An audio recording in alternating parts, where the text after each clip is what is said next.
Welcome to the HR Think Tank, a podcast that uncovers the power a trusted workforce has on team performance, culture, and morale. We gather insights from experts, business leaders, and HR professionals to help you lead your team. Here's your host, Kai No, CEO and co-founder of Verify Now. Great company culture starts at the top. We know leaders come in all shapes and sizes, but it's not always about the big changes.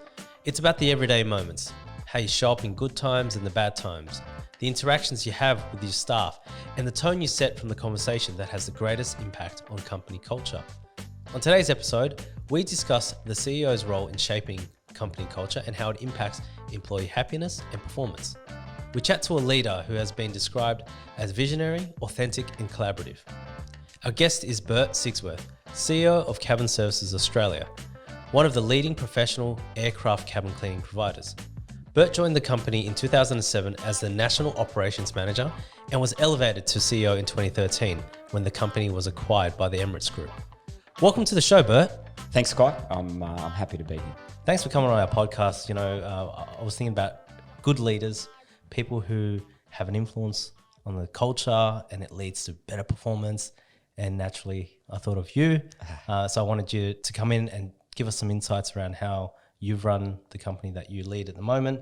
But before we go into that, I wanted to take a step back and explore your leadership and management journey over the last, 15 plus years. Yeah. If you could just share with us, what have been some of those key moments for you?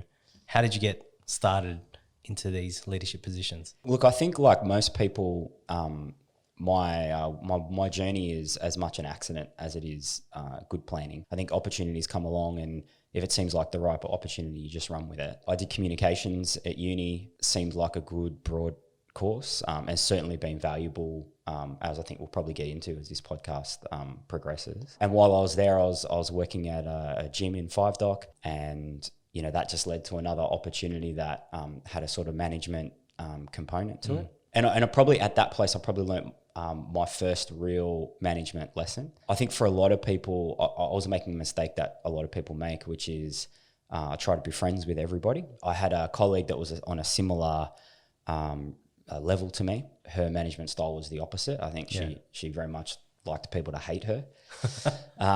And so she got intentionally or that was just her style? I just think she was a disagreeable person. Okay. But she was on a similar level managing people as well. That's right. Okay. Yeah. So I was managing more people, but, sort of both answered through to the boss. And she would get pretty good results because people feared her probably. And then I would get sort of mixed results, I think. Maybe I was a bit more of a pushover. And it was like right at the beginning of my management career. And then I had someone that reported to me who was fairly senior and a fairly independent worker. And so I sat down with her in one of those sort of 360 reviews just off the cuff. And asked about the other person's management style and my management style, and what's right, like what should I be doing? And remember, this is a person reporting to me, and she said, "Well, that other person's getting a lot of good results, but there's a lot to be said for being liked." Like it just sat with me right to this day. That statement, there's a lot to be said for being liked. Throughout my management journey, I've had the fortune and misfortune to see a lot of people manage. And a lot of people looking for that first type of result, which is, I'm a dictator, I'll tell you what to do. And I will, there'll be like a culture of fear around me, and I'll get certain sorts of results, and they do get results. But does it last? Well, but it'll only go so far. So people can fear you and they'll do work for you, but only while you're looking, like only while they have to, Yeah. But if you want people to go the extra yard for you, that's never going to get there. And we'll go back to that piece of advice. There's a lot to be said for being liked. If people respect you, if people like you, then they'll go the distance for you, you know? So that was an early job and an early lesson that sort of stuck with me the whole way through. And then at one point I ended up managing a business through administration, which led to another job in the aviation industry. And then I've been in the aviation industry ever since. Well, I want to explore your leadership style a little bit more, because leading up to this episode, I had a chance to speak to some of your senior executive. Yeah. I asked them all sorts of questions, around your leadership style, how things worked, what are you like under stress, etc. They described you as a visionary, a collaborator, a people person. I think one even described you as a man of the people. You like to be accessible. You like to be on the ground. You like people to know you for who you are. So you bring that authenticity to your leadership style. What are some of the key moments that have actually shaped that? I mean, if you have any stories to share, would love to hear about what's shaped that. Yeah, well, I think personality is a big factor, right? Like, I can't think of anything nicer than to be referred to as a man of the people. And, my own life experience, I come from a working class background. And I see, obviously in this role, I get to mix with a lot of different leaders of businesses, and they can't speak the language of their workforce. And so, I was very fortunate in, as I said, having the family background that I had. I went to a selective high school, which gave me access to a different type of person. So made me multilingual in English, if that makes sense. Yeah. So in reality, I want to be amongst the workforce. So that's just personality. But as it turns out, being visible and being seen to be part of the team gets incredibly strong results from the people that are working with you. And so as a result of that, we've got a really great enterprise bargaining agreement where we work, which works for the business and works for the workforce. And, when that comes around every 3 years or so, we sit around a table with people from our business that are keen to negotiate that. And we always get like really great results. And that's because I'm able to say, I'm the same guy that was just here yesterday. It's not like I'm turning up for the first time in 3 years. And in the last 12 months, you haven't had the same opportunities to travel, given the restrictions in place in our country. So you can't be in and about amongst it all.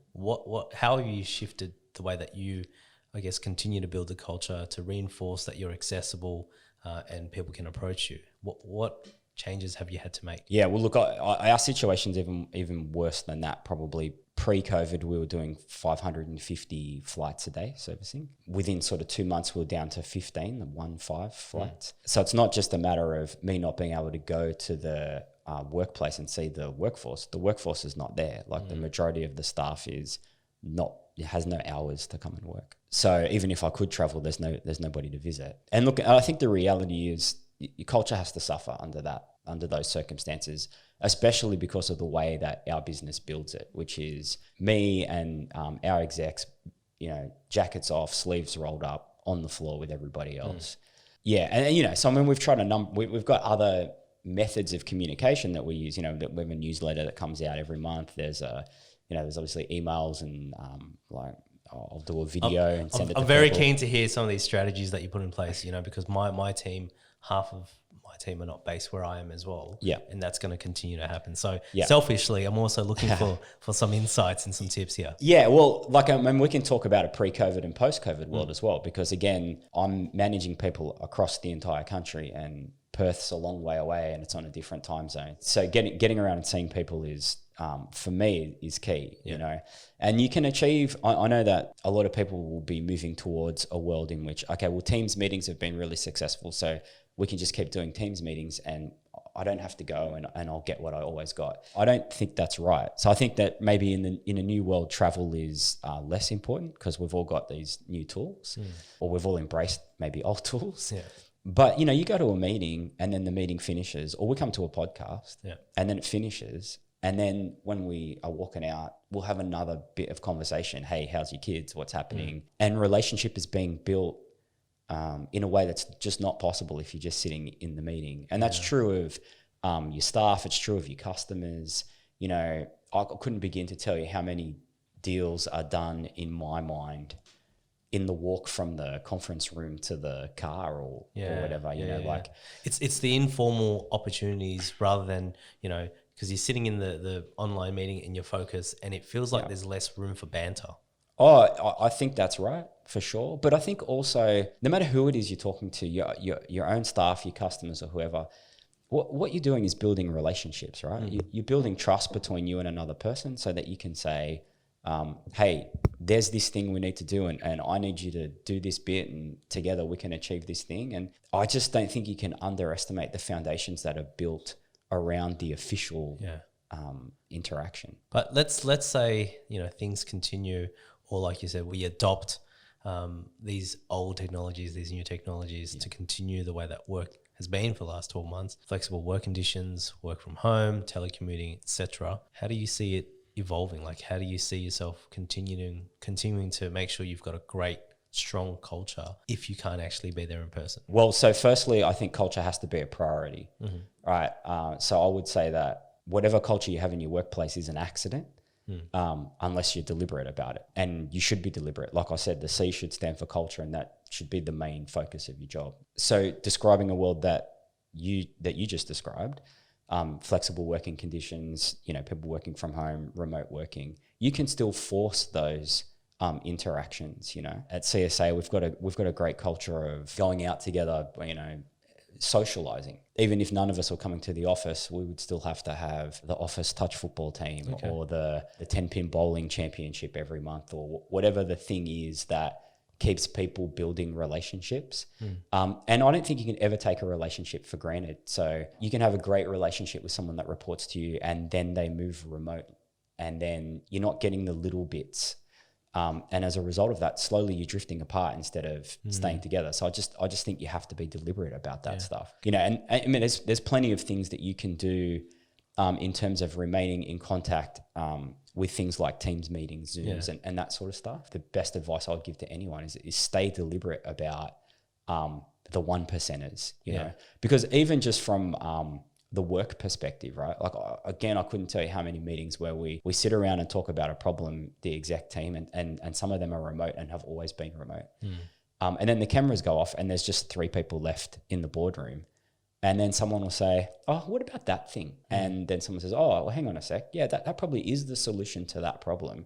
And those 3 people solved that problem. And that problem would never be solved if everybody just pressed leave at the end of the meeting. Because you're almost restricting the amount of brainstorming that time, because it's sort of like the meeting's over. And that's it. Like, you wrap up that conversation. Whereas when you're physically together, the conversation doesn't really have to end when that meeting ends. It ends when you resolve the problem almost, because sometimes it carries on to even after work activities, whether if you're going out for drinks or if you have some other social engagement on, or, you're driving back to the hotel or you're driving back to wherever, and you keep chatting about it. Yeah, for sure. Problems are solved in the kitchen at lunchtime. That meeting we had an hour ago, here's the thing we didn't think of. So, but you said, with culture, it's an accident unless you're deliberate. Now, there'll be some listeners, who will say, well, I don't really care that much about culture. I'm just here to do a job. I'm in, I'm out.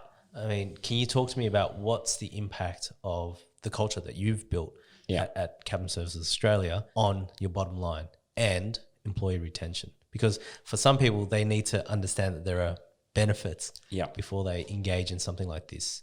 So I think some of the benefits will always be intangible, but we didn't always have a great culture. We had one ownership structure when I first got there, and I think the culture at that time was we were kind of like a fast food style provider. Like, we'll get in, get out, do the job as well as we can with the resources we have, and make as much money as possible. And making as much money as possible meant that we often wouldn't see the trees through the forest.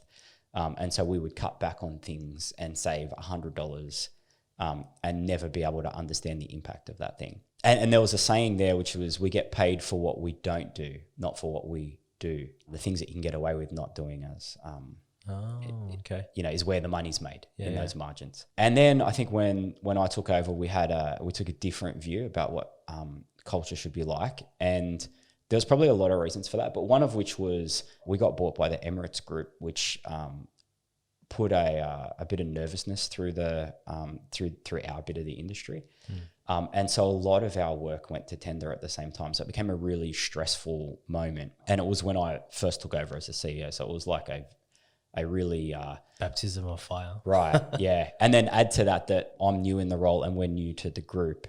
And so our business has got a lot of growing up to do, just in terms of governance and oversight and all that sort of stuff. And that the people that I report to, the board that I report to, don't really know that I know what I'm talking about when things are all very hectic. And my style up until then was sort of to keep most of that stuff to myself. So I would protect the people reporting to me and the people reporting to them from the difficult things. Yeah. Why did you do that? Well, I just thought that was right. Like, I just thought that, why should other people worry about this thing? They can't particularly do anything about it. That's what I thought.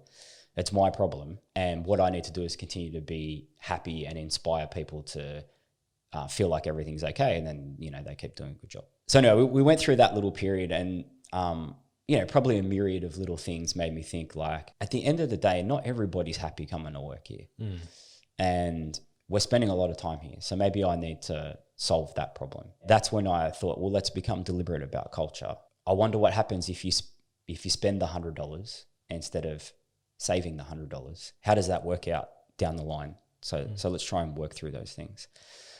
So the first thing we did was we had a management conference, and we brought all our managers together, and they were variously disengaged or disgruntled, We didn't have any external speakers or anything like that. It was just a kind of around the table discussion, which I led, and we had some ideas about what we wanted to do. And sorry, but how did you get the buy-in from all the managers and all the people who were going to that conference? Because this is something that wasn't done before. Yeah. So how did you get people to even say, hey, yeah, I'll attend this? Well, so I think there's no buy-in at first. Like, they're just attending because I'm directing them to attend. Okay. Yep.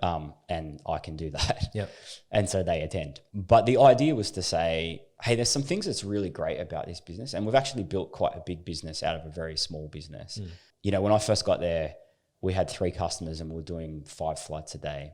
And so maybe at this point in our history, we're maybe doing, let's say, 300 flights a day. So the people in the room should be very proud of what they'd achieved. And so that was the first bit. Whether we're disgruntled, disengaged or whatever, we've built a mountain out of a molehill. So let's all just give ourselves high five and think about that thing. Yeah. If we did that, there must be some things that we do really well. So we should keep those things. And then, I'm new now. Whilst I'd been there the whole time, I'm responsible now. So if there's things that we don't do well, let's change those things, And so that was basically the sessions that we went through, doing that sort of stuff. And I set the goal at the beginning, which was to say, I want this to be the happiest workplace there is. I want this to be like Disneyland. Let's be responsible about making that workplace culture. Yeah. And then we got towards the end of the conference and I said, so we've agreed that we're keeping these things. We're agreed that we're going to do these things different. If I make sure those things happen and you're disengaged or you're unhappy, do you agree that it's your fault now? It's not my fault.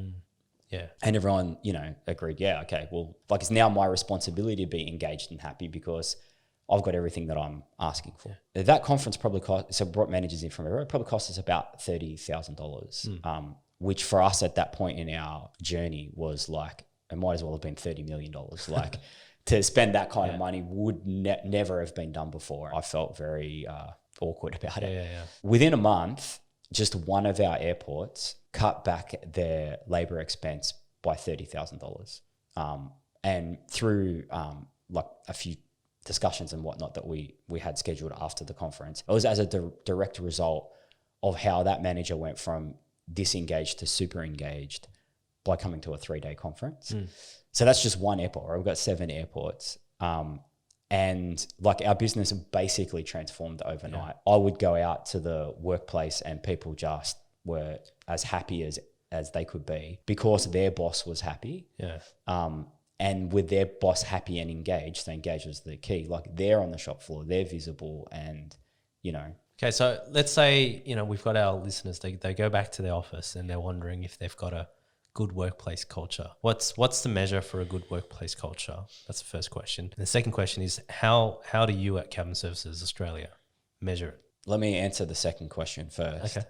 So there's a couple of ways that I think you can measure it. Being in the Emirates group, we do a thing called an OCDI survey where we basically ask all of our staff a series of questions.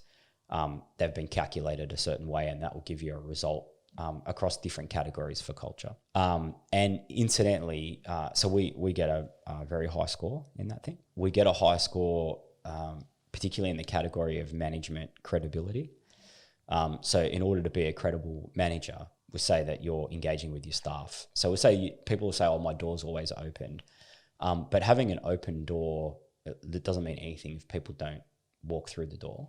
You actually have to take the door to the people. Yeah. Okay. So we have our manager in all the airports. We have our management team that sit in the same space as the people that work. But you can still have a manager that doesn't know their people as well as I know their people, because they just don't walk out of the door. And believe me, people don't come in. Yeah. You speak to your staff and they tell you their problems, and then you understand their problems, and then you know how to fix their problems, and then you actually fix their problems, and then you go back to them and tell them that you fixed their problems. And most people leave out that last step, but if people don't necessarily know that you've done the thing. Let's just take a really simple example. We use a lot of vacuum cleaners, and vacuum cleaners break all the time. The most common thing that I'll hear when I go around and meet with people is that the vacuum cleaners suck, but not in a good way.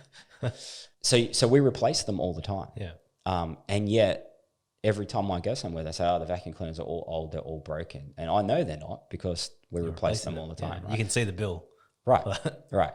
But just doing something simple, right? Like having a new vacuum cleaner opening ceremony, which seems stupid, but it tells everybody there's new vacuum cleaners. And then if I come, they're like, really happy about the new vacuum cleaners. Nothing's changed, right? Just that we told them that the problem was fixed. Yeah. That's what makes a credible manager. And that comes back in our survey results to get to the question of how we know. I know because I go and talk to all of our staff, and they'll tell me if they're happy or not. They'll tell me if it's a good place to work or not.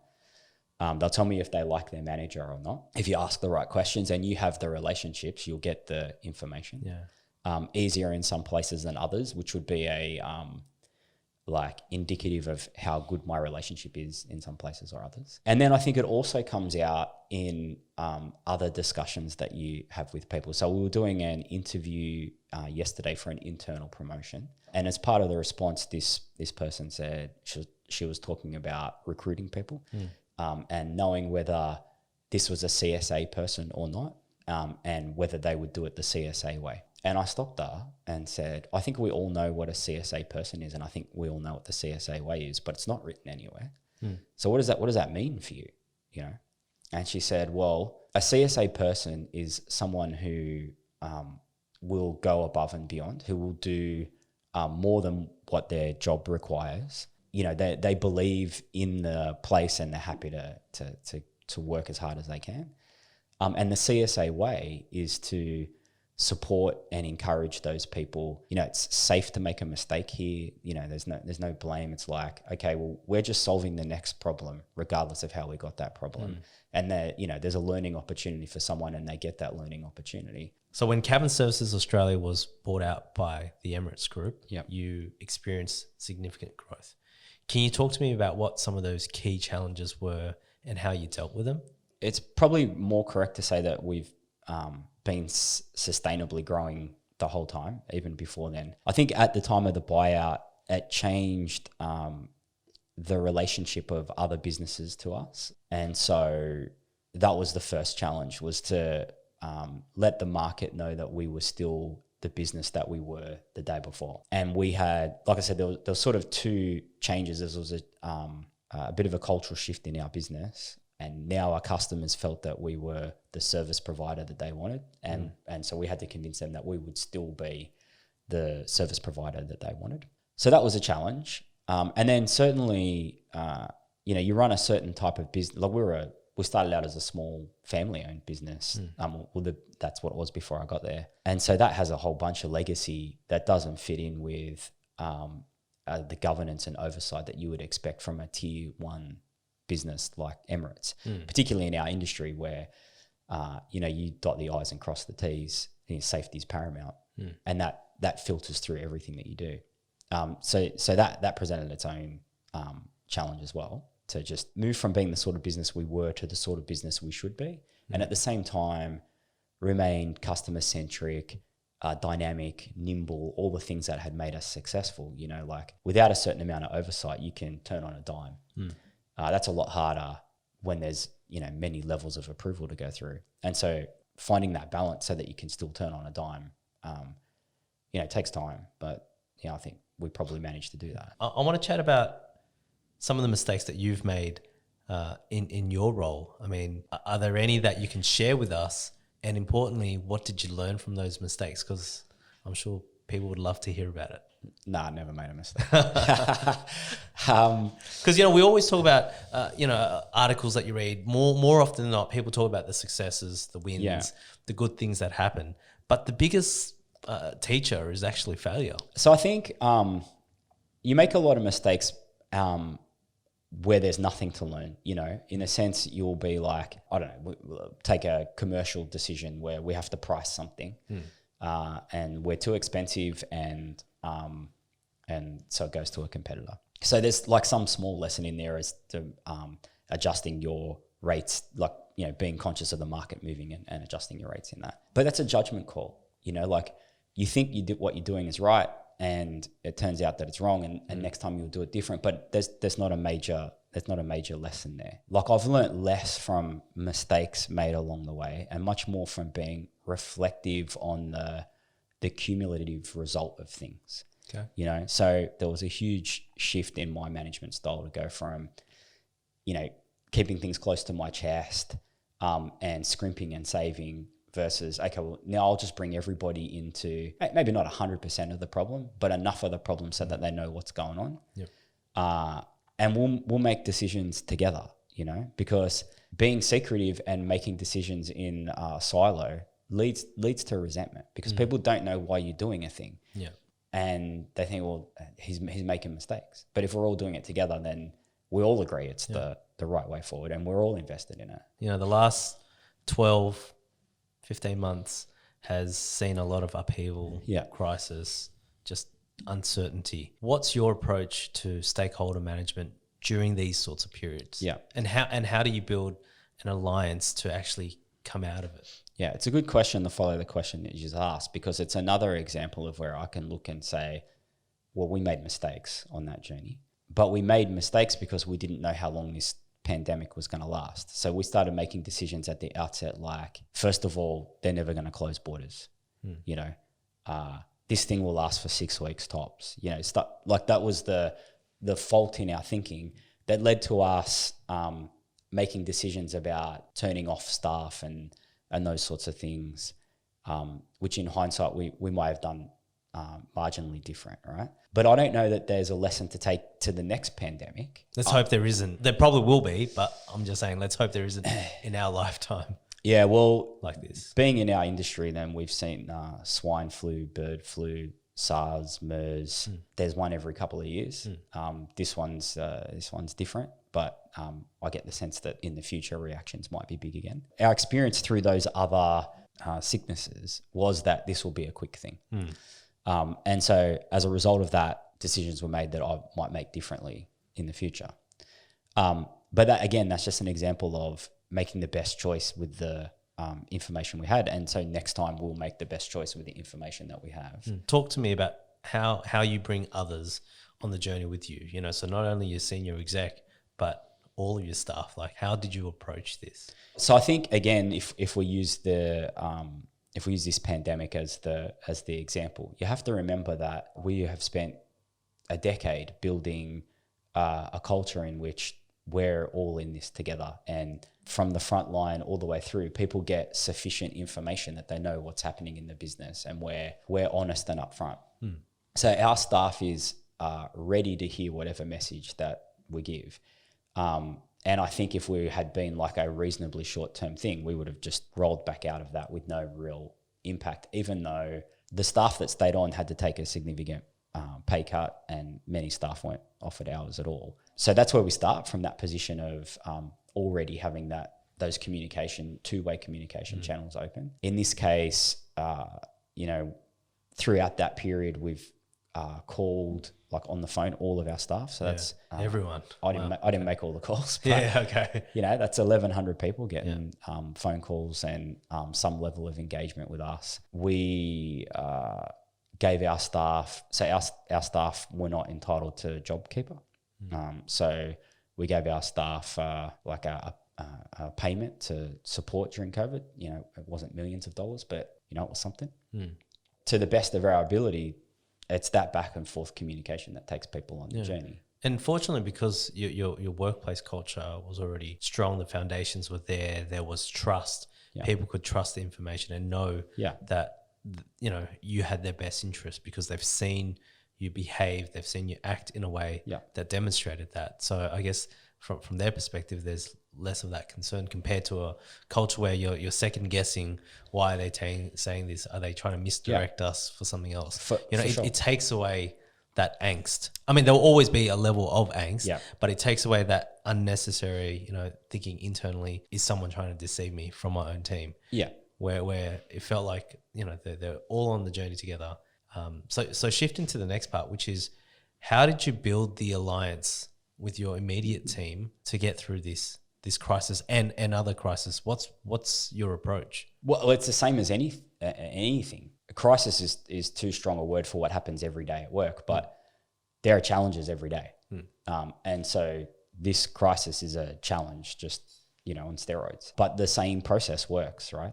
Let's sit down together. Let's talk about what we're going to do. I'll give you the information about how well or otherwise the business is going. We're going to have to take a hit. Some people are going to get stood down, and by the time it gets to the stage that it's you that's being stood down, then you knew it was coming and you understand the situation, and we're all doing our best, and it's never like what you said before. It's never us against them. It's always us together. And now it's my turn to do the thing. I think there will always be people, we got 1,100 people, so there'll always be people who feel like the company's trying to deceive them still. I think a great culture is a great culture, but it's not every person, But you're right. Like, generally we're able to say, here's the situation, and, you can trust me, and they can trust me because what I say is always right. Because the one time where I tell them one thing and it turns out not to be true will be the last time I can ever say that. Yeah. Before we end this awesome conversation that we've had, I have 5 fast questions that I want to ask you. It's a chance for, me to get to know you a little bit better, but also for our listeners to get to know you a little bit better. Okay. So you ready? I'm ready to go. Okay. What was your first job? I worked on a ice truck, delivering ice to service stations and bottle shops, etc. What's something interesting that's not on your CV? Everything's on my CV, because you just never know what might pique somebody's interest. But I think the thing about me that is in my CV that people wouldn't otherwise notice is that I played in the Australian dodgeball team. What advice would you give your 18-year-old self? I would say just relax. Like, don't be too concerned about the future. I think, things will work out. I think always do your best. And I think the universe will take care of the rest. What book is a must-read, or what movie is a must-watch? Okay, I got 2 books which are also movies: To Kill a Mockingbird and The Godfather. I think in both cases the movies are great, but the books are better. I think that they both taught me how to think before I act, be deliberate in my choices, and to try to do the right thing. What's a job for the future that doesn't exist today? I think with driverless cars coming along, I imagine a world in which we probably won't own cars, and Uber or something like that, will be the method in which we get around. We just maybe get an app on our phone, the driverless car turns up and we jump in, and that car just keeps driving all day and all night. So managing that thing. Yeah. So like a taxi that's just always available, no driver. Yeah. Yeah. So wait, where's the job in that? For the person? Well, that still has to be managed. Okay. So that those cars still have to be cleaned and serviced and whatever. Burt, it's been so good to chat to you today. Thank you so much for coming on our show. All right, thanks for having me. Our guest today was Burt Sigsworth, CEO of Cabin Services Australia, a premier cabin cleaning business in Australia. Under his leadership, CSA has achieved massive growth from a small provider servicing 1 airline to servicing almost 40 carriers and up to 550 flights per day, with a workforce of 1,100 in the period pre-COVID. What you may not know about Burt is he's also represented Australia and is a published author. His book, Fly Like an Emu, is an account of his time as Burt, Mr. Dodgeball Sigsworth, and his time as Australian Dodgeball Association President. They did represent Australia at the 2010 World Dodgeball Championships, and you can learn more about this by accessing his book online or by visiting the Australian Emus Facebook page. You can also connect with Burt directly on LinkedIn.